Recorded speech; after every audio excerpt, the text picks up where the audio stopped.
Hello friends, कैसे हो सभी लोग। क्या चल रहा है, पढ़ाई लिखाई बढ़िया चल रही है। हम्म।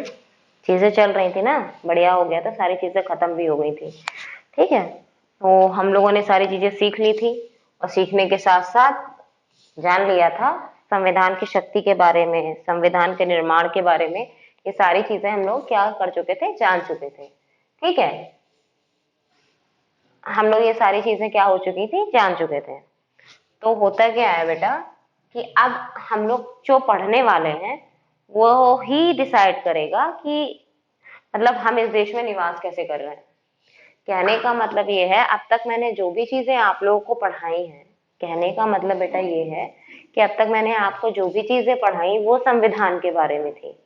अब मैं जो आप लोगों को पढ़ाऊंगी वो क्या होगा, वो होगा हमारे अधिकारों के बारे में। तो आप लोग, हमें लगता है, समझदार हो बहुत ज्यादा, और समझदारी के साथ आप लोग ये तो समझ ही गए होंगे कि मैं किस टॉपिक की बात कर रही हूँ, किस टॉपिक की बात कर रही हैं। आप लोग ये बात समझ गए हो। तो चलो आज शुरू कर लेते हैं हम लोग अपने फंडामेंटल राइट्स। हम लोगों ने सिटीजनशिप पढ़ लिया था ना, सिटीजनशिप 5 से 11 भाग 2। अब आज हम लोग पढ़ेंगे पार्ट थर्ड में। क्या पढ़ेंगे बेटा, भाग 3 के बारे में आज हम लोग पढ़ेंगे, जो है फंडामेंटल राइट्स, यानी कि मौलिक अधिकार। क्या है बेटा, फंडामेंटल राइट्स। तो आज का हमारा टॉपिक होगा क्या, फंडामेंटल राइट्स, जिसके बारे में डिस्कशन इतने दिन से चल रहा था। और क्या हो रहा था, डिस्कशन चल रहा था, संविधान जब लागू हुआ था तो कुछ आर्टिकल उसी समय मतलब जब अडॉप्ट किया गया था 1949 में, जब हमारे कॉन्स्टिट्यूशन को क्या किया गया था, अडॉप्ट किया गया था, तभी क्या हुए थे, कुछ फंडामेंटल राइट्स प्रभावित हो गए थे। ये सारी बातें हम लोगों ने जान ली थी। क्या कर ली थी, ये सारी बातें जान ली थी। अब पहले मौलिक अधिकार की या मूल अधिकार की परिभाषा को समझो। बाकी सारी चीजें हम समझाएंगे, मौलिक अधिकार या मूल अधिकार, इसके बारे में समझो थोड़ा सा। ठीक है, इसको धीरे ही पढ़ेंगे, ज्यादा तेज नहीं पढ़ेंगे। ज्यादा तेज अगर पढ़ने लगेंगे ना बेटा तो ऊपर से माउस मार देंगी चीजें, तो आराम से पढ़ते हैं। ठीक है, चलो सबसे पहली बात हमको ये बताओ, हम ये जानना चाहते हैं कि जीवन जीने के लिए क्या क्या चीजें जरूरी होती हैं। हमें अगर जिंदगी अपनी जीनी है तो किस चीजों के साथ जी सकते हैं, क्या क्या चीजों की जरूरत होती है। पानी की जरूरत होती है, कपड़े की जरूरत होती है, खाने की जरूरत होती है, और एक छोटे से घर की जरूरत होती है। ठीक है, जिनके पास ज्यादा बड़ा है वो महल बनवा लेते हैं, शाहरुख खान ने तो मन्नत ही बनवा लिया है अपना। ठीक है, तो जिन चीजों की मेनली जरूरतें होती हैं उन्हीं के बेसिस पे हम लोग क्या होते हैं, जीवन जी रहे होते हैं। तो मौलिक अधिकार की एक छोटी सी परिभाषा परिभाषा या मूल अधिकार की एक छोटी सी परिभाषा, जिसको कहा जाता है प्राकृतिक रूप से दी गई, जिसको प्राकृतिक अधिकार भी कहा जाता है। क्या कहा जाता है, जिसको प्राकृतिक अधिकार भी कहा जाता है। ठीक है, मेरे कहने का मतलब ये है, मौलिक अधिकार आपको किसी जीवन के जीने के लिए, मतलब अगर आपको खाना चाहिए, कपड़े चाहिए, और किसी राज्य में रहने के लिए मकान चाहिए, तो उसे अर्जित करने के लिए, उसे पाने के लिए, उससे पहले क्या होगा, आपके पास एक अधिकार होगा। कहने का सीधा सा मतलब है बेटा, एक छोटे से अधिकार आपको दिया गया है, वो है मौलिक अधिकार। वो ये डिसाइड करेगा कि किस देश में आप रहेंगे। ठीक है, और उस देश के किस राज्य में रहकर आप चीजों को अर्जित कर पाएंगे। मतलब अभी तक, जब तक हमारा संविधान लागू नहीं था, जब तक हमारे पास हमारे खुद की कॉन्स्टिट्यूशन नहीं थी, हमें आजादी नहीं मिली थी, तब तक क्या था कि हम लोग क्या थे, सेल्फ डिपेंडेंट नहीं थे, मतलब इंडिपेंडेंट नहीं थे, दूसरों के चीजों पे जी रहे थे। मतलब हमें अधिकार पूर्ण रूप से नहीं थे कि हम कहीं भी जा सकते हैं, कहीं भी आ सकते हैं। मतलब एक तरीके से कहने का, दूसरों के दूसरों की शरण में जीना, दूसरों की शरण में जीना। ऐसा नहीं कि हम लोग अभी इतने आजाद हो गए कुछ भी करें। आजादी तो आतंकवादियों को है कि आके किसी भी देश में आके बम ब्लास्ट कर दें। आजादी तो एक्चुअली उन्हीं के पास में है। है ना, वो आजादी है उनके पास में कि आए और किसी भी देश में बम ब्लास्ट कर दें। तो कहने का मतलब ये है, किसी देश में रहने, किसी देश में रहकर अपने पेट के लिए अर्जन, रहने के लिए मकान और पहनने के लिए कपड़े के लिए, पहनने के लिए कपड़े, ये सारी चीजों की सुविधाएं बेटा जो हमें प्राप्त होंगी ना, वो सिर्फ एक माध्यम से प्राप्त होंगी, मौलिक अधिकार, मूल अधिकार। ठीक है, किससे किससे प्राप्त होंगी? मौलिक अधिकार, मूल अधिकार। अब बात यहाँ पर ये है कि ये मौलिक अधिकार देते दिए किसको जाते हैं? जब हमने अपने प्रियम्बल को पढ़ा था तब मैंने लिबर्टी और इक्वलिटी की बात करी थी, राइट? आई होप आप लोगों को याद होगा कि मैंने लिबर्टी और इक्वलिटी की बात करी थी, ठीक है, इंटीग्रिटी की भी बात करी थी, फ्रेटर्निटी की भी बात करी थी, यानी ब्रदरहुड की, ठीक है। इन सारी चीजों के बारे में जब मैंने बात करी थी तो इसका रिलेशन जो है ना वो यहाँ पर है। कहने का मतलब लिबर्टी 5 तरीके की, इक्वालिटी 3 तरीके की, ठीक है, फ्रेटर्निटी हमें बना के रखनी है, इंटीग्रिटी बना के रखनी है। ये सारी चीजें संभव तभी हो सकती हैं जब किसी देश के रह रहे नागरिक को हम मौलिक अधिकार देंगे।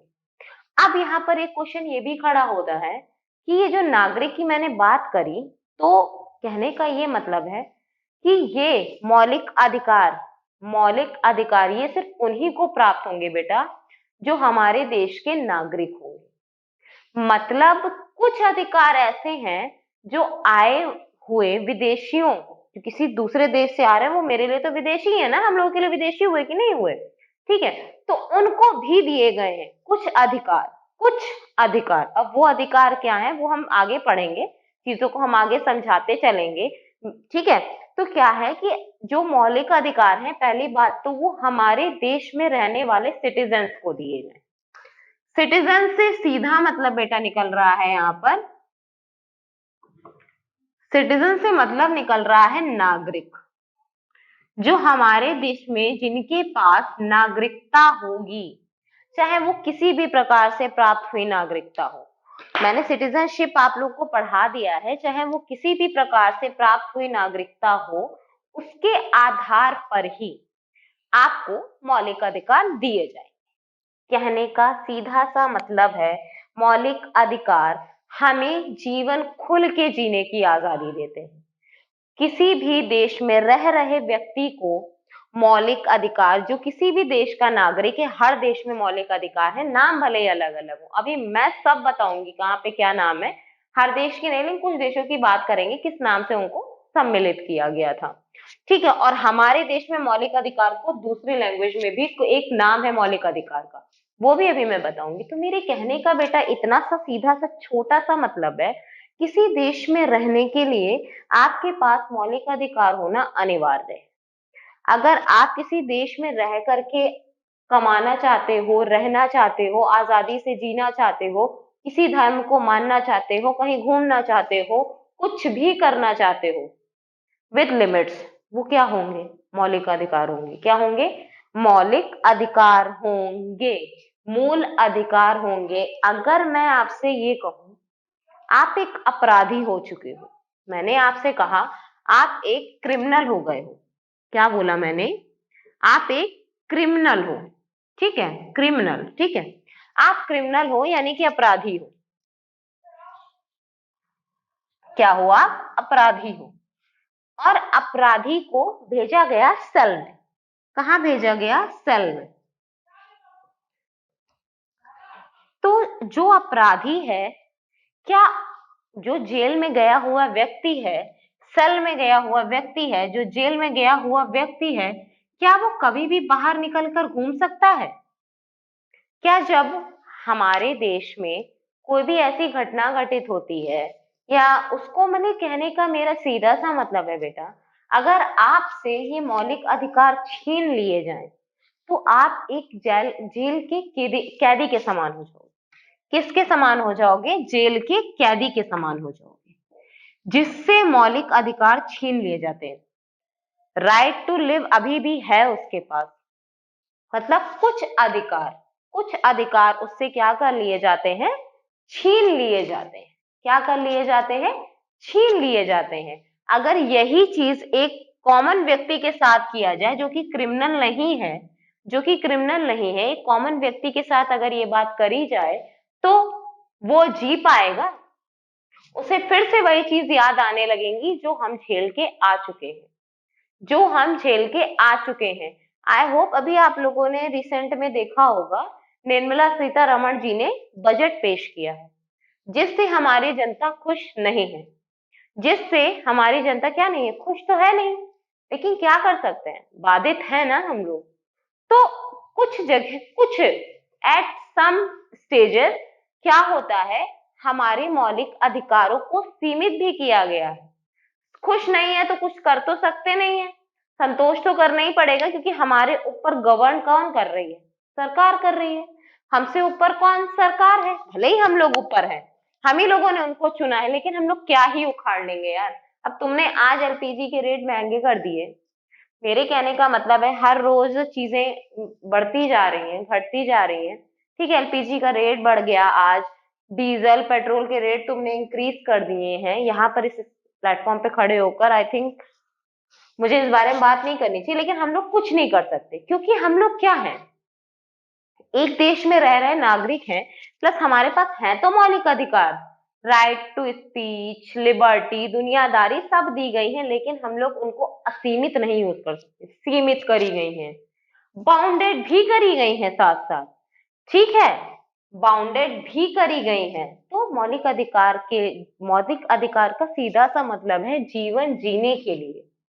कैदी, इसीलिए कैदी को सजा मिलती है, कैदी को सजा इसीलिए दी जाती है, उसको एक जेल में डाल दिया जाता है अगर उसने कोई बहुत बड़ा जुर्म किया है, कोई बहुत बड़ा जुर्म किया तो उसे तो क्या किया जाता है, कारावास में डाल दिया जाता है, 6 महीने, 3 महीने, 9 महीने तक एक कारावास में डाल दिया जाता है। ये मानवाधिकार का चैप्टर है जो कि यूपीएसआई वगैरह या एसआई वगैरह के लेवल का है, मैं इस पे आ गई, लेकिन मेरे कहने का समझाने का इतना सा मतलब है, उसको जो सजाएं दी जा रही है ना, वो मौलिक अधिकार को हटा के दी जा रही है। कहने का मतलब मौलिक अधिकार उसके उसी समय निलंबित हो गए, उसी समय सस्पेंड हो गए, उसी समय बर्खास्त हो गए जिस समय उसने एक क्राइम किया और क्राइम करके कैदी बन चुका है। तो क्योंकि उसको जीने का अधिकार तो नहीं छीना ना, जियो तुम, लेकिन कुछ है मौलिक अधिकार है, ना वो मंदिर जा सकता है, ना वो मस्जिद जा सकता है, ना वो कमा सकता है, ना वो बोल सकता है। मतलब जेल में तो होता ही है कि आप ईंटें फोड़ो या पेंट करो या फिर वॉशरूम वगैरह जो भी चीजें होती हैं उनको क्लीन अप करिए, तो आपको कुछ पैसे कमाने को मिलते हैं। ठीक है, वहां पे भी एक रूल होता है, लेकिन कहने का ये मतलब है कि उसको वो आजादी नहीं है जो हमें आजादी। समझ आई इतनी सी बात? डेफिनेशन का मतलब है, इस मौलिक अधिकार की डेफिनेशन सिर्फ इतनी सी है, किसी वस्तु, किसी कार्य को करने की, वस्तु को खरीदने, कार्य को करने की आजादी हमें ही दी गई है। किसे? सिटीजन्स को दी गई, किसके? किसी भी देश के। ठीक है, इतनी बात समझ में आ गई। अब मेरी बात को ध्यान से सुनना।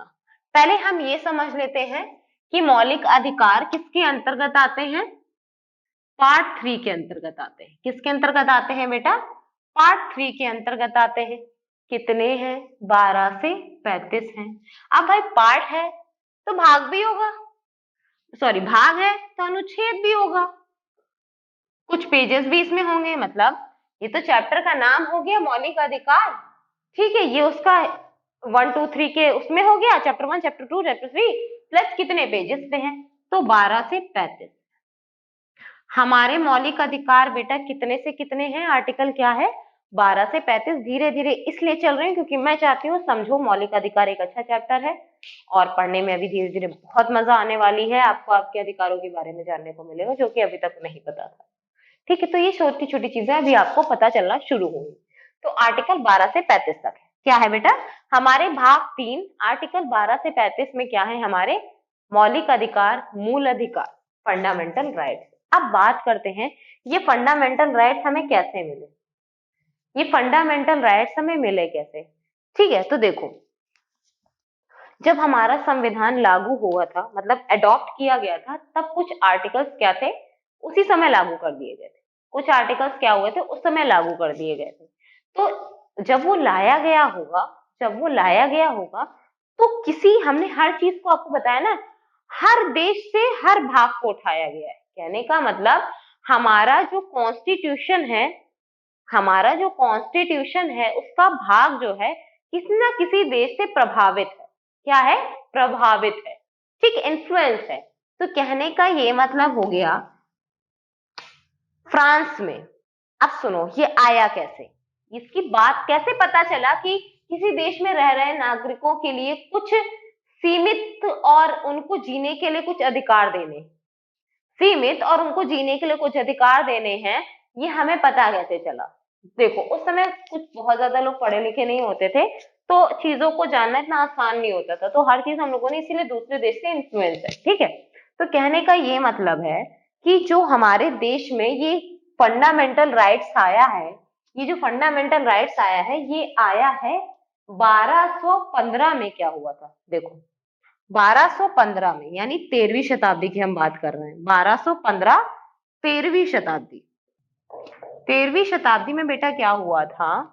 ब्रिटेन में, ब्रिटेन में मौलिक अधिकार दिए गए थे। ब्रिटेन में क्या दिए गए थे? मौलिक अधिकार। ब्रिटेन, इंग्लैंड, लंदन, कुछ भी कहो, ठीक है, क्या किए गए थे? मौलिक अधिकार दिए गए थे। लेकिन वहां पे हमारे देश में जो ये मौलिक अधिकार बोले जाते हैं, वहां पे मैग्ना कार्टा बोला जाता था। क्या बोला जाता था? Magna carta. क्या बोला जाता था बच्चा? मैग्ना कार्टा, यानी कि वहां का अधिकार पत्र। मतलब उन्होंने अपने देश के नागरिकों को अधिकार पत्र दिया, यानी कि मैग्ना कार्टा दिया, फंडामेंटल राइट्स दिए, जो हमारे इंडिया के लैंग्वेज में। तो इसीलिए हमारे देश में फंडामेंटल राइट्स को क्या बोला जाता है?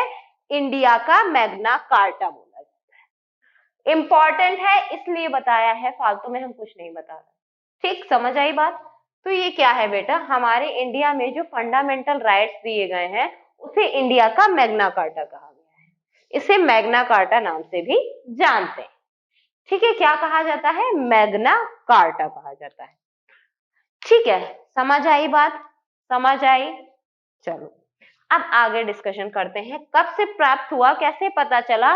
1215 में, 13वीं शताब्दी चल रही थी, तो ब्रिटेन ने तभी अपने देश के नागरिकों को अधिकार पत्र दे दिया, यानी कि मैग्ना कार्टा दे दिया था। क्या कर दिया था? मैग्ना कार्टा वहां के देशवासियों को दे दिया था।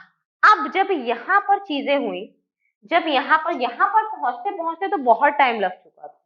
कहाँ 1215, कहाँ 1949? थिंक अबाउट इट ना, at once you should have to think about it. तो ये कहने का मतलब है कि 1215 से 1949, सोचो कितना पीछे हैं हम लोग। सोच रहे हो? थिंक। और आज भी है, आज भी है, पढ़ना ही नहीं चाहते, जानना ही नहीं चाहते चीजों को, पीछे रह ही जाएंगे। आज भी हैं। हम तो कहते हैं, सीधे सीधे कहते हैं, सच में कहते हैं कि है हम लोग पीछे। तो उस वो लेवल पे आने के लिए हमें क्या करना पड़ेगा भैया? पढ़ना पड़ेगा। चीजें पढ़े बिना, क्योंकि शिक्षा सीमित नहीं होती, नॉलेज सीमित नहीं होती, ज्ञान सीमित नहीं होता। इस उंगलियों के मूवमेंट में भी ज्ञान है, ये मुंह घूम कैसे रहे, तो कुछ भी सीमित नहीं है यहाँ पे। ज्ञान तो बिल्कुल सीमित नहीं।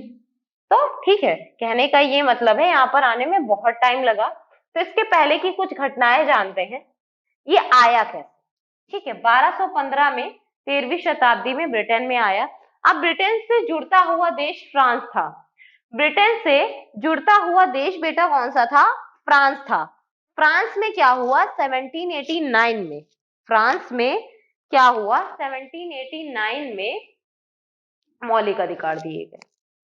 मांग उठने लगी कि हम भाई कितना दूर ही है, मिलती जुलती बाउंड्रीज, मिलता जुलता है आसपास, तो भाई वहां के लोगों ने भी जाना कि अच्छा ऐसा है, वहां पर मौलिक अधिकार मिले, अच्छा मैग्ना कार्टा मिला है। तो लोगों ने जागरूक होना शुरू किया और मांग करने लगे। तो वहां के लोगों को भी 1789 में क्या कर दिया गया? मौलिक अधिकार दे दिए गए। साथ ही साथ वहां की जनता इतनी ज्यादा जागरूक थी, इतनी ज्यादा जागरूक थी कि वहां पर हुआ क्या? वहां का जो शासक था, तब तो शासक हुआ करते थे ना, तो वहां का जो शासक था, लुई नाम था उसका। क्या नाम था? लुई नाम था। तो उसने एक्चुअली उसने क्या किया? उन मौलिक अधिकारों का वॉलेंट कर दिया, मतलब वॉलेशन करने लगा। मौलिक अधिकार के विरुद्ध या उससे ज्यादा की चीजें करने लगा। जो उसे अधिकार दिए गए हैं उससे ऊपर जाके उसने कुछ कर दिया, तो वहां की जनता ने उसे मार डाला। क्या किया? मार दिया। सोचो कितनी जागरूक रही होगी, वो पता है उनको ये क्या कर रहा है, जरूरत ही नहीं पड़ी वहां पर जस्टिफिकेशन की, न्याय की जरूरत ही नहीं पड़ी, तो उसने क्या कर दिया, वहां के लोगों को ही सूली पे चढ़ा दिया। उसके बाद 1789 में जब फ्रांस को मिल गया, उसके बाद जब 1789 में, तब तक सुनो मेरी बात, हमारे हिसाब से या तुम्हारे हिसाब से कौन सा देश है जिसका लिखा हुआ संविधान सबसे पहले है? सबसे पहला लिखा हुआ संविधान किसका माना जाता है? अमेरिका का माना जाता है। सेम एज वेल, अमेरिका के पास तब तक मौलिक अधिकार थे ही नहीं। क्या नहीं थे? अपने कॉन्स्टिट्यूशन को लिख डाला, लेकिन इन्होंने अपने देश के नागरिकों को मौलिक अधिकार दिए ही नहीं थे तब तक। मतलब लिखित में नहीं था, बाकी तो रहा होगा, ठीक है, तो लिखित में नहीं था, तो इन्होंने क्या किया, नहीं दिए थे। क्या था? नहीं दिए थे। तो फिर क्या होने लगा बेटा, वहां पर जब पता चला तो वहां पर भी मांग होने लगी। अब इनको भी अपने पर अशेम हुआ यार, कि मतलब हम लोगों ने सबसे पहले संविधान लिखा है और हम लोग इतना पीछे चल रहे हैं। तो इन्होंने भी 1791 में संशोधन किया। क्या किया? अमेरिका की बात कर रही हूँ, अमेरिका के बारे में जानो, ठीक है, क्योंकि उसी से प्रभावित है हमारा ये फंडामेंटल राइट्स। क्या है? उसी से प्रभावित है। इंडिया का मैग्ना कार्टा इससे कहा जाता है। मैग्ना कार्टा भले ही इंडिया कैसे कहा जाता है, लेकिन जो है हमारा मौलिक अधिकार, जो सोर्स है मौलिक अधिकार का, वो यूएसए है, यानी अमेरिका है। तो अमेरिका में 1791 में बेटा संशोधन किया गया। क्या किया गया? संशोधन किया गया। और जब संशोधन किया गया तो इनके जो सोर्स था उसे बिल ऑफ राइट्स बोला गया। कौन से सोर्स से इनके मौलिक अधिकार जुड़े, जिसको कहा जाता है इनके यहाँ बिल ऑफ राइट्स। इनके यहाँ मौलिक अधिकार किस नाम से जाने जाते हैं? बिल ऑफ राइट्स से। और यही सोर्स हमारे इंडिया का बना। कहने का मतलब हमारे देश के जो मौलिक अधिकार हैं वो यूएसए से प्रभावित है। मतलब जो भी अधिकार हम लोगों को दिए गए हैं देश में, वो बिल ऑफ राइट से पूछा जाता है एग्जाम में, कि हमारे देश में जो फंडामेंटल राइट्स हैं या जो हमारे देश में जो मूल अधिकार हमको दिए गए हैं वो किस देश से प्रभावित हैं। तो आपका आंसर सीधा है बिल ऑफ राइट से प्रभावित। 1791 में अमेरिका द्वारा दिया हुआ बिल ऑफ राइट्स के द्वारा सोर्स क्या बना? Bill of rights. तो यूएसए से प्रभावित है। सोर्स क्या है? Bill of rights. मतलब बिल ऑफ राइट्स का संशोधन करके बिल ऑफ राइट्स वहां के सिटीजन्स को दिए गए। क्या हुआ? वहां के सिटीजन्स को दिए गए। अब आगे बात करते हैं। आगे हमारी बात यहाँ पर ये हो रही है बेटा, हुआ क्या था जब वहां पर 1791 में बात हो गई, दे दिया गया, तो यहाँ पर अब पहुंच चुकी थी बात। देखो पहुंच क्या चुकी थी, सवाल खड़े होने लग गए थे। क्या हुआ था? सवाल खड़े होने लग गए थे, ठीक है, मतलब कहा जाने लगा, जो ज्ञानी लोग थे उन्होंने मांग उठाने लगे। तो सबसे पहले जो मांग उठाई गई थी वो 1895 में उठाई गई थी। कब उठाई गई थी? 1895 में उठाई गई थी। किसके माध्यम से? तिलक के स्वराज विधेयक के माध्यम से। किसके माध्यम से? तिलक का स्वराज विधेयक था। क्या था? तिलक जी, जानते हो ना तिलक जी, उन्होंने ही स्वराज विधेयक के माध्यम से बिल ऑफ राइट्स यानी फंडामेंटल की बात करी, फंडामेंटल राइट्स की मांग उठाई। लेकिन हुआ क्या था? लिख लो, स्वराज विधेयक से क्या हुई? मांग उठी। उसके बाद में क्या होता है? देखो यहाँ पर बात नहीं बनी। उसके बाद में हुआ क्या? 1925 में एनी बेसेंट द्वारा भी यही मांग करी गई। एनी बेसेंट को जानते हो ना, कि उसके बारे में मुझे बताना पड़ेगा। चलो बताऊंगी, वो भी चिंता मत करो, वो भी बताऊंगी। तो 1925 में, अभी सिर्फ समझते चलो, एनी बेसेंट के द्वारा क्या किया गया था? मांग उठी थी। किसके द्वारा? एनी बेसेंट के द्वारा। किसके द्वारा बच्चा? एनी बेसेंट के द्वारा मांग उठी थी, ठीक है, 1925 में। कब उठी थी? 1925 में। फिर देखो क्या हुआ। हुआ क्या बेटा, 1925 में जब एनी बेसेंट के द्वारा मांग उठी, तो इधर जो है 1927 में कांग्रेस के द्वारा भी मद्रास अधिवेशन में मांग उठी। कब उठी? 1927 में भी क्या हुआ? कांग्रेस के द्वारा किसके द्वारा? आईएनसी के द्वारा मद्रास अधिवेशन में, कांग्रेस के द्वारा मद्रास अधिवेशन से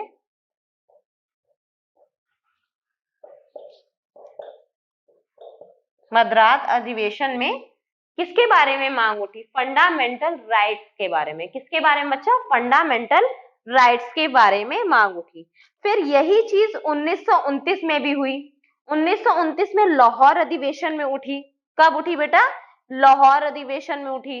फिर 1935 में भी यही हुआ। अब सुनो 1935 में क्या हुआ। 1935 में हुआ ये कि गवर्नमेंट इंडिया एक्ट के द्वारा, मेरे कहने का मतलब है 1935 में भारत शासन अधिनियम के द्वारा थोड़े अधिकार भारतीयों को दिए गए। क्या किया गया? अब यहां से लिखने वाली बात आती है। 1935 में क्या किया गया? 1935 में भारत शासन अधिनियम, इंपॉर्टेंट पॉइंट, कौन सा? भारत शासन अधिनियम के द्वारा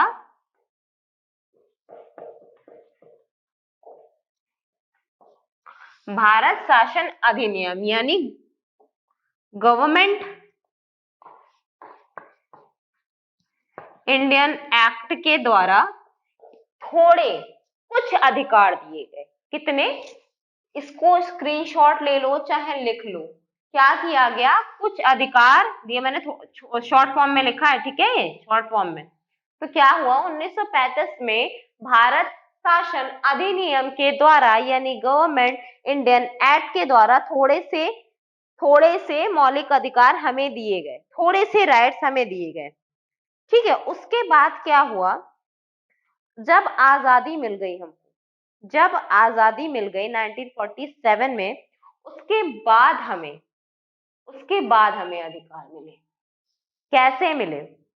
कैसे मिले? अभी तो मैंने कहा थोड़े मिले, अब यहाँ पर आप मैम कह रही हैं कि हमें पूरे अधिकार मिल गए, मतलब कुछ भी आप बोल रही हैं, तो कुछ उसके पहले की कार्रवाई हुई होगी ना। अब उसके पहले की कार्रवाई ये थी कि जब कॉन्स्टिट्यूएंट हमारी असेंबली थी, कौन सी असेंबली? उसने एक समिति का निर्माण किया। क्या किया? कॉन्स्टिट्यूएंट असेंबली ने इस मौलिक अधिकार के लिए एक समिति का निर्माण किया, जिसे कहा जाता है मूल अधिकार व अल्पसंख्यक अधिकार परामर्श समिति। क्या कहा जाता है बेटा? मूल अधिकार।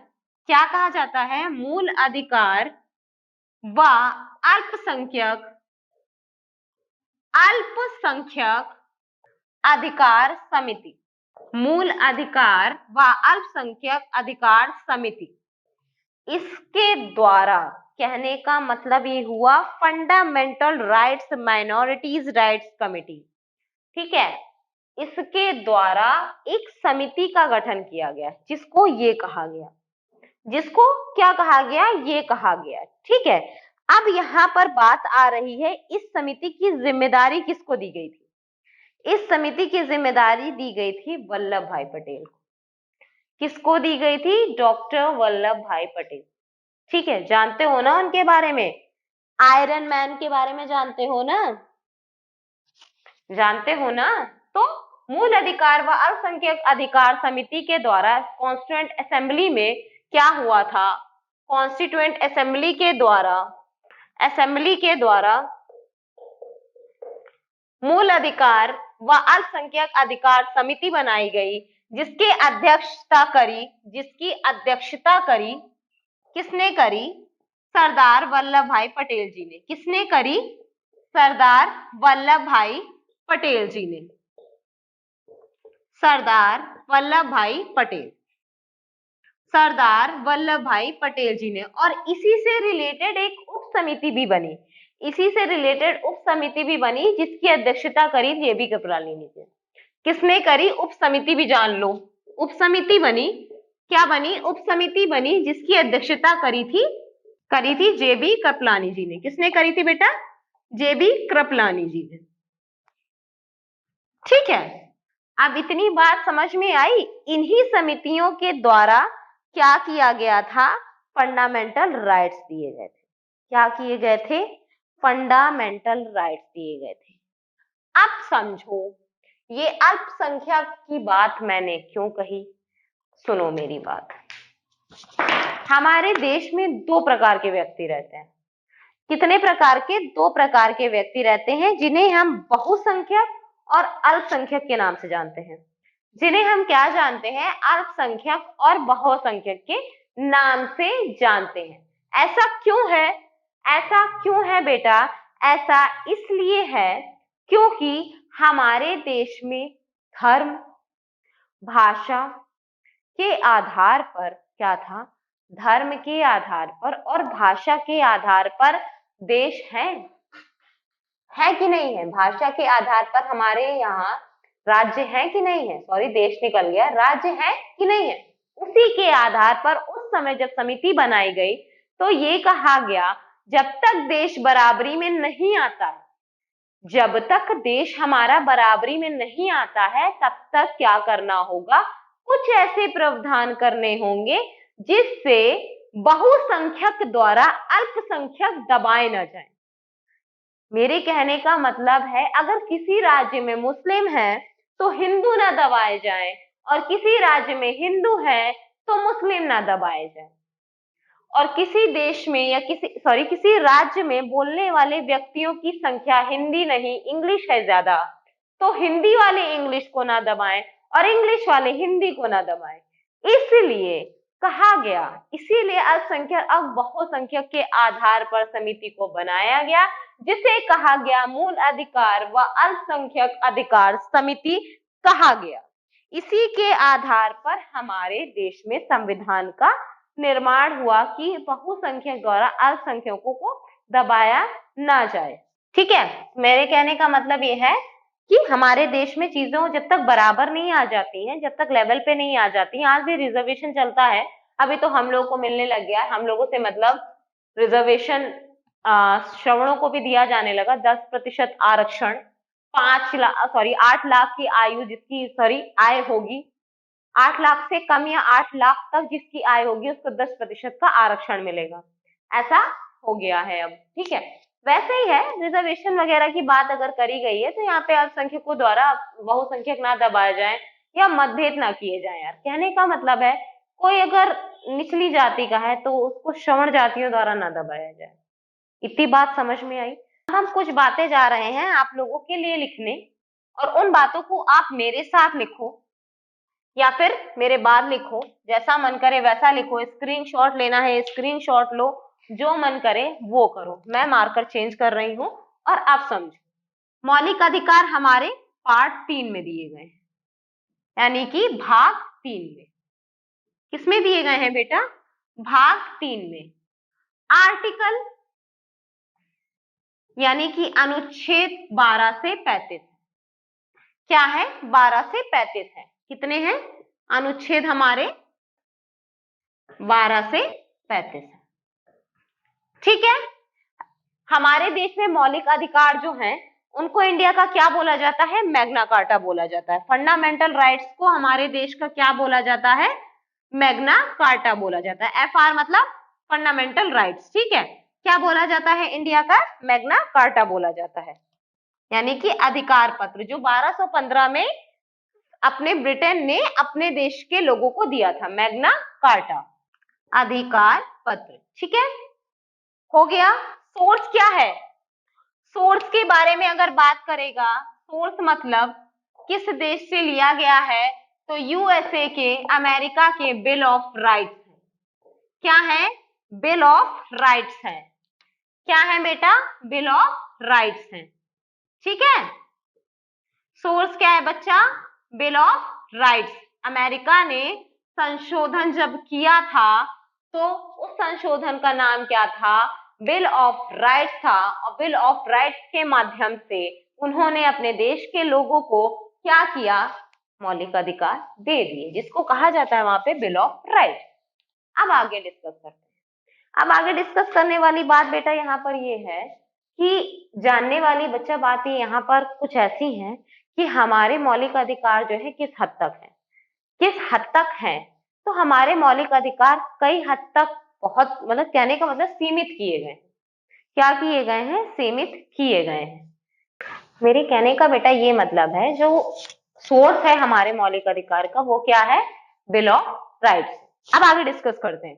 कहने का मतलब हमारी सीमित है चीजें, मतलब मौलिक अधिकार तो दिए गए हैं लेकिन उनका सदुपयोग आप करेंगे, दुरुपयोग नहीं करेंगे। मतलब उनका, अपने मौलिक अधिकारों का दुरुपयोग नहीं करेंगे, आप किसी को अब्यूज नहीं करेंगे, किसी को मार नहीं देंगे, कोई फॉरनर घूमने आ रहा है तो उसको थपड़िया नहीं देंगे, डंडिया नहीं देंगे, नहीं तो क्या होगा आप देखो। अब यहाँ से कुछ बातें सीख लो, समझने वाली यहाँ पे कोई बात है नहीं, सीखने वाली बातें हैं। जो समझने वाली हैं वो शुरू होंगी अभी, देखो बस 2 मिनट रुको, भी शुरू हो जाएंगी। कहने का मतलब ये हो गया बेटा, अधिकार से मेरा तात्पर्य ये हो गया सीमित है। देखो हमारे मौलिक अधिकार तो हमें दिए गए हैं, हमारे मौलिक अधिकार तो बेटा हमें दिए गए हैं, लेकिन साथ ही साथ इन्हें कहा गया है कि सीमित है, क्योंकि जो भी कानून होंगे, जो भी चीजें होंगी, उसको बनाने का अधिकार हमारी संसद के पास में है, ठीक है। लेकिन लेकिन अगर हमारे मौलिक अधिकार छिन जाए, एट थिंक अबाउट इट, सोचो ऐसा, केवल सोचो कि अगर कोई आए या कोई व्यक्ति आए या कोई भी प्रशासन में बैठा हुआ व्यक्ति आपके मौलिक अधिकार छीन ले, तो उसकी सुरक्षा कौन करेगा? उसकी सुरक्षा कौन करेगा? ये एक सवाल बनता है, सुरक्षा कौन करेगा। दूसरी बात, किन परिस्थितियों में आपके अधिकार छीने जा सकते हैं? किन परिस्थितियों में आपके अधिकार छीने जा सकते हैं और किन, कौन है जो छीनेगा? पहली बात। दूसरी बात, तीसरी बात ये कि कब ऐसा हो सकता है जब आपके पूरे अधिकार छिन जाए, मतलब कुछ समय के लिए अगर आपके अधिकारों को रोका जाए तो वो कौन करेगा?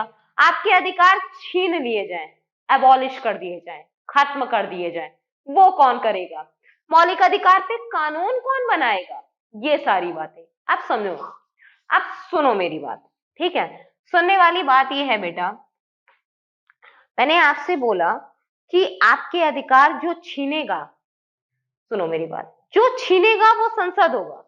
छीनने से ऐसे नहीं छीन लेगा, छीनने का मतलब ऐसे नहीं, आप जब ऐसे कोई काम करोगे तब आपके मौलिक अधिकार छीनेंगे, तभी आपके मौलिक अधिकार छीनेंगे। संसद क्या करेगा? आपके अधिकार पे प्रतिबंध लगा दे। अगर प्रतिबंध लगाना, कहने का मतलब है कि प्रतिबंध लगाना यानी एबॉलिश कर देना, वो कौन करेगा? पार्लियामेंट करेगा बेटा। कौन करेगा बच्चा?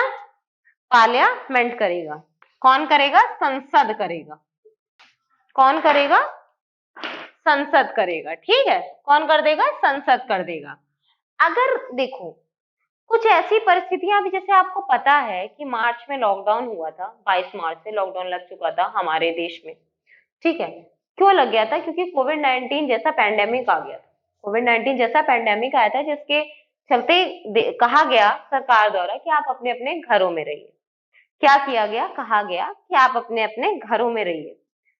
तो इसको कहते हैं प्रतिबंध लगाना। मतलब आप जिद कर रहे हो कि मुझे जाना ही जाना है, मुझे बाहर घूमना ही घूमना है, मैं छूऊंगा लोगों को, मैं ये करूंगा, मैं वो करूंगा, गाइडलाइंस दी गई हैं, आप उनको नहीं मान रहे हो। मंदिर जाना है, मस्जिद जाना है, लड़ रहे हो, मार्केट जाना है, घूमना है, शादी करनी है, सारी चीजों पे रोक लगाई गई थी। तो विकट परिस्थितियों में, मतलब विपरीत परिस्थितियों में अगर आपके मौलिक अधिकारों को कुछ समय के लिए प्रतिबंधित किया जा रहा है, कुछ समय के लिए, ये बात हो रही है यहाँ पर प्रतिबंध की, यहाँ पर बात हुई प्रतिबंध की।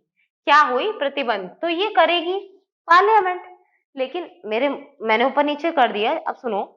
सुनना क्या? निलंबित हो रहा है, ठीक है। क्या हो रहा है कि अगर निलंबित कर दिया जाए, कुछ समय के लिए निलंबित कर दिया जाए, आपके अधिकारों को खत्म कर दिया जाए, आपसे सारे अधिकार छीन लिए जाए और गवर्नमेंट अपनी जेब में रख ले, उसको कहते हैं निलंबित कर देना। और वो कब होगा?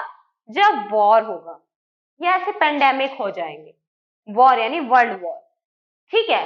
और कोई ऐसे पेंडेमिक हो जाते हैं या कोई क्राइसिस हो जा रही है, ठीक है, क्राइसिस हो जा रही है, लाइक फूड क्राइसिस हो गई, पेट्रोलियम क्राइसिस हो गई, इन स्थितियों में आपके मौलिक अधिकारों पर क्या हो जाएगा, निलंबन लग जाएगा। क्या हो जाएगा बेटा, निलंबन लग जाएगा, यानी कि सस्पेंड हो जाएंगे। हमेशा के लिए नहीं, कुछ समय के लिए क्या हो जाएंगे, सस्पेंड हो जाएंगे। और ये करेगा कौन, हमारे head of the state, president करेंगे। कौन करेंगे बेटा, प्रेसिडेंट करेंगे, यानी कि राष्ट्रपति करेंगे। ठीक है, कौन करेगा बच्चा, राष्ट्रपति ये काम कर सकते हैं। अच्छा चलो, इतनी बात समझ में आ गई कि अगर आपने कुछ ऐसा किया तो प्रतिबंधित हो जाएंगे, वो पार्लियामेंट करेगी, उस पर कानून बनाने का काम पार्लियामेंट का होगा। साथ ही साथ निलंबित कौन कर देगा, राष्ट्रपति। किन किन स्थितियों में, कुछ ऐसे सर्कमस्टेंसेस लाइक वर्ल्ड वॉर हो गया, क्राइसिस हो गई, पेंडेमिक हो गया, ऐसी चीजें हो गई तो निलंबित हो जाएंगे। वो कौन करेगा, हेड ऑफ द स्टेट, राष्ट्रपति। लेकिन अभी आपसे मैंने एक बात और कही कि अगर आपके अधिकारों पर कोई आंच आ रही है, क्या हो रहा है, कोई आंच आ रही है। आंच आने से मेरा मतलब ये है बेटा कि कोई अगर आपके मौलिक अधिकारों को छीन करके आपको किसी कमरे में डाल के बंद कर दे और खूब मारे पीटे, खाना ना दे, ऐसा करे, यहाँ तक कि आपकी खुद के घर में भी अगर ऐसा हो रहा है तो उन्हें भी ये अधिकार नहीं है कि वो आपके साथ ऐसा करें। आप उनसे वाद विवाद कर सकते हो, डिबेट कर सकते हो। अगर आपसे पूछा जाए क्या आपके मौलिक अधिकार वाद विवाद योग्य है, आपका रिस्पॉन्स होगा अवश्य है। क्या है, वाद विवाद योग्य है। आपके मौलिक अधिकारों को सुरक्षा कौन देता है, सुप्रीम कोर्ट और हाई कोर्ट। सबसे ऊपर सुप्रीम कोर्ट, उससे नीचे हाई कोर्ट। अगर हाई कोर्ट आपके मौलिक अधिकारों की रक्षा नहीं कर पाता तो आप वाद विवाद के लिए सुप्रीम कोर्ट भी जा सकते हैं। तो रक्षक कौन है आपके मौलिक अधिकारों का, कहने का बेटा मेरा मतलब यह है कि आपके मौलिक अधिकार नहीं छीन सकते जब तक कोई ऐसी परिस्थिति ना आए जहां पर आपके मौलिक अधिकारों पर निलंबन लगाया जाए। ठीक है, निलंबन प्रेसिडेंट लगाएगा, कुछ स्थितियों में प्रतिबंध आपके कर्मों से लगेगा, आपकी गलतियों द्वारा लगेगा।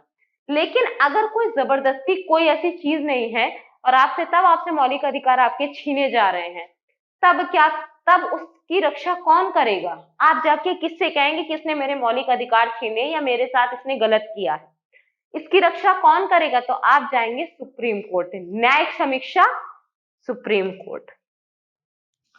अभी मैं समझाती हूँ, ठीक है, कौन करेगा, इसमें क्या समझाना है, कौन करेगा, रक्षा कौन करता है, रक्षक कौन है, वो है supreme court plus high court. Supreme court plus high court क्या है, रक्षक है आपकी मौलिक अधिकारों की। समझ आई बात, चीजें सीख ली, ठीक है। कोई कुछ कंफ्यूजन है तो कमेंट सेक्शन में मुझे पूछना कि मैम क्या है ये, क्या आपने बताया मुझे समझ में नहीं है। कुछ भी अगर ऐसा है तो कमेंट सेक्शन में मेरे से जरूर पूछ लेना। अब हम लोग आते हैं अपने आर्टिकल की तरफ बढ़ते हैं। सारी चीजें सीख ली, रक्षा दुरक्षा निलंबन प्रतिबंध सब कुछ हम जान चुके हैं। अब आगे बात करते हैं। देखो चलो, आज दो आर्टिकल डिस्कस कर लेते हैं, ठीक है। आर्टिकल्स हैं, जो दो आर्टिकल हैं 12 और 13, इनके बारे में डिस्कशन कर लेते हैं क्लास में अपनी, थोड़ा सा पढ़ लेते हैं, ठीक है। क्या है, देखो सुनो मेरी बात ये हो रही है, आर्टिकल 12 क्या कहता है, आर्टिकल 12 राज्य की परिभाषा दे रहा है। राज्य की परिभाषा तो आप पहले भी पढ़ चुके हो, राज्य की परिभाषा तो यूनियन एंड इट्स टेरिटरी में आप पढ़ चुके हो, लेकिन यहाँ पे राज्य की परिभाषा जो है वो मौलिक अधिकार के संबंध में, किसके संबंध में है बच्चा, मौलिक अधिकार के संबंध में आपको क्या दी गई है, ठीक है। सुनो मेरी बात, क्या मैं कह रही थी, आर्टिकल 12 जो है वो राज्य के संबंध में परिभाषा है। मतलब ये हो गया कि आर्टिकल 12 आपको क्या कह रहा है, मौलिक अधिकार के संबंध में राज्य की परिभाषा, मतलब स्टेट यानी कि अपना देश, यानी कि कंट्री, ठीक है। तो कहने का मतलब ये है, और सरकार के और राज्य के अंदर क्या आता है, स्टेट के अंदर क्या आता है, राज्य की सरकार, सेंट्रल गवर्नमेंट प्लस छोटी मोटी जो होती है उनके बारे में बात कर रहा है। यहाँ पर उसके संबंध में बताना ये चाह रहा है कि मौलिक अधिकार जो हैं हमारे, उस पर राज्य, संसद या फिर चीजें, मतलब मेरे कहने का सीधा सा मतलब है कि मौलिक अधिकार के प्रति कोई भी ऐसे काम नहीं करे जाएंगे जिससे हमारे मौलिक अधिकारों को दिक्कत हो। मतलब हमारे मौलिक अधिकार पर आंच नहीं आनी चाहिए। राज्य ऐसा कोई भी कार्य नहीं करेगा, ऐसा कोई भी कानून नहीं बनाएगा जिससे हमारे मौलिक अधिकारों का वॉयलेशन क्या हो। कहने का मतलब बेटा ये है, राज्य ऐसा कोई भी कानून नहीं बनाएगा जिससे हमारे मौलिक अधिकारों पर आंच आए, मौलिक अधिकारों पर आंच आए। आर्टिकल 12 ये परिभाषित करने के साथ साथ ये भी कह रहा है, अगर जरूरत पड़े, कहने का मतलब ये है कि कुछ अधिकार दिए गए हैं, मतलब हमारे मौलिक अधिकार तो हमें दिए गए हैं लेकिन सीमित भी है। सीमित से मेरा मतलब ये है कि आपको अगर कहा गया आप कोई भी काम इलीगल नहीं कर सकते। कहने का मतलब ये है, अगर आपको अर्जन के लिए बोला गया कि आप कमाइए, खाइए और रहिए, तो क्या आप रोड पे मकान बना दोगे क्या यार? रोड पे मकान बना दोगे? नहीं बनाओगे ना भाई। अब कहीं पर हवाई अड्डा है, उस जगह पे जाके आप अपने मकान को खड़ा कर दोगे? या मंदिर है, मंदिर के सामने आप नॉनवेज सेल करोगे? या मस्जिद है, मान लेते हैं मस्जिद है और मस्जिद के सामने आप दारू बेचोगे? हैं? ड्रिंक्स बेचोगे, अल्कोहल सेल करोगे? ये आपके मौलिक अधिकार अगर आपको सरकार ने दिए हैं कि आप जाइए, कमाइए, खाइए, रहिए, तो क्या आप इसका वॉल्यूशन करोगे? ऐसा तो करने के लिए इसीलिए कहा जाता है मौलिक अधिकार तो है हमारे पास लेकिन सीमित भी है, और इनको सीमित करने के लिए समय समय पर सामने कौन आएगा? हमारी सरकार आएगी। कौन आएगा? हमारी सरकार आके बताएगी ये करना गलत है। इस पर नियम भी हमारी सरकार ही बनाएगी। लेकिन तब जब हम ऐसा कुछ करेंगे, तब जब हम ऐसा कुछ करेंगे, अगर ऐसा नहीं होगा ना बेटा, तो जितनी भी चीजें हैं, अब ये पेट्रोल पंप की चलो हम लोग बात कर लेते हैं, ऑयल कंपनीज है, पेट्रोल वगैरह है, एलपीजी गैस है, इन सब की हम बात करते हैं। ठीक है, छोटा सा एग्जांपल लेते हैं। मैंने वैसे एग्जांपल से तुमको समझा दिया है। कहने का मतलब है कि अगर हम किसी चीज की चोरी कर रहे हैं, मान लेते हैं इलेक्ट्रिसिटी है, और इलेक्ट्रिसिटी के बिजली बोर्ड में हमारा नाम रजिस्टर्ड नहीं है, इलेक्ट्रिसिटी बोर्ड में हमारा नाम रजिस्टर्ड नहीं है, और हम कटिया मार मार के क्या कर रहे हैं, अपने घर में बिजली कर रहे हैं, ले रहे हैं, तो गलत नहीं है? वो गलत है ना? तो कुछ ऐसे डिपार्टमेंट्स हैं, कुछ ऐसे ऑर्गेनाइजेशन हैं जिन्हें यह अधिकार दिया गया है कि आप जो है, ठीक है आप करिए, लेकिन इस पर सीमित सीमित है, हमारे मौलिक अधिकार सीमित है, आप इनका वॉयलेशन नहीं कर सकते। वॉयलेशन करेंगे तो उसके लिए भी चीजें होंगी। समझ आई आर्टिकल 13 क्या कह रहा है? ये स्टेट को परिभाषित करता है, रिलेटेड विथ एफआर। ठीक है, definition of state related with definition, nation लिख डेफिनेशन ऑफ स्टेट, ठीक है, रिलेटेड विथ एफआर यानी फंडामेंटल राइट। ठीक है, साथ ही साथ मैंने चीजें और भी बता दी। समझ आ गया आर्टिकल 12? आर्टिकल 13 पे आ जाए। आर्टिकल 13 बड़ा इंटरेस्टिंग है, थोड़ी सी चीजें भी हैं। एक काम करते हैं, आर्टिकल 13 हम आपको कल समझाते हैं, थोड़ा सा समझो आर्टिकल 13 क्या है। आर्टिकल 13 कानून की परिभाषा देता है, विधि की परिभाषा देता है, लॉ की परिभाषा देता है। कहने का मतलब यह है कि अगर आप कोर्ट के सामने खड़े हो, कहने का मतलब यह है आपने अपराध किया है या नहीं किया है, मैं हूं और आप हो, या मैं आप हो और मैं हूं, मैं अपराधी हूं, आप निर्दोष हो, आप अपराधी हो, मैं निर्दोष हूं। अगर मैं आपको नहीं कहूंगी ना, मैं अपने आप को नहीं कहूंगी, तो आप लोग इतने सेल्फ ऑब्सेस्ड हो कि कह दोगे कि अरे मैम ने तो हमें अपराधी बना दिया। तो मैम ने खुद ही कह दिया कि हाँ मैम अपराधी है और आप लोग निर्दोष हो, कोर्ट के सामने खड़े हो, क्या हो, कोर्ट के सामने खड़े हो, तो वहां पर आपने देखा होगा क्या होता है, तराजू लिए रहते हैं। कोर्ट में स्टैचू है जो तराजू लिए रहता है, वो कानून है, और कानून की आंखों पे पट्टी बंधी है। क्या है? कानून की आंखों में पट्टी बंधी है। इसका मतलब ये है कि समता दी गई है, सबको इक्वलिटी दी गई है। मतलब उसके सामने जिसने क्राइम किया है वो तो दोषी है ही है, जिसने क्राइम नहीं किया वो भी दोषी। समझ आया? मतलब सबको समान समझा गया है। कानून, विधि, लॉ जिसके बारे में मैंने बात करी उसके सामने सब इक्वल है। ये कानून की परिभाषा को बताता है। इसके बारे में डिस्कशन मैं कल करूंगी। तब तक आर्टिकल 12 को आप समझ गए हो। आर्टिकल 12 है definition of state which is related with our fundamental rights. क्या है? ये हमारे स्टेट की परिभाषा है जो ये बताती है कि हमारी जो है पार्लियामेंट, जो कि हमारी गवर्नमेंट का विधायी अंग है, कोई भी ऐसा चीज नहीं करेगी, कोई भी हमारे फंडामेंटल राइट्स के संबंध में ऐसा कोई भी कानून नहीं बनाएगी जो हमारे फंडामेंटल राइट्स को कॉन्ट्राडिक्ट करे या फिर क्या करे, क्षति पहुंचाए या हमारे फंडामेंटल राइट्स को वो हो, दिक्कत हो। ठीक है, इसीलिए इसके संबंध में परिभाषा दी गई है कि राज्य ऐसा कोई काम नहीं करेगा, ऐसा कोई कानून नहीं बनाएगा। यहाँ पर डेफिनेशन से मतलब ये था कि ये डेफिनेशन भले ही राज्य की है, लेकिन राज्य के बारे में तो आप जानते हो ना, लेकिन यहाँ पर राज्य को फंडामेंटल राइट से रिलेट किया गया है। ठीक है, कि ऐसा कुछ नहीं करेगी जिससे फंडामेंटल राइट्स को प्रॉब्लम हो। और अगर ऐसा होता है, अगर ऐसी प्रॉब्लम आती है, तो हम लोग सीधे, हमारे पास रक्षक कौन, हमारा सेवर कौन, तो सुप्रीम कोर्ट और हाई कोर्ट। हम लोग कोर्ट जाएंगे, वहां पर बात करेंगे इन्होंने ऐसा क्यों किया। पहली बात तो ऐसा करेगी ही नहीं, और इंसेंस अगर करती है तो फिर होता है। कई बार ऐसा हुआ है, केशवानंदा भारती केस बहुत बड़ा एग्जाम्पल है उस चीज।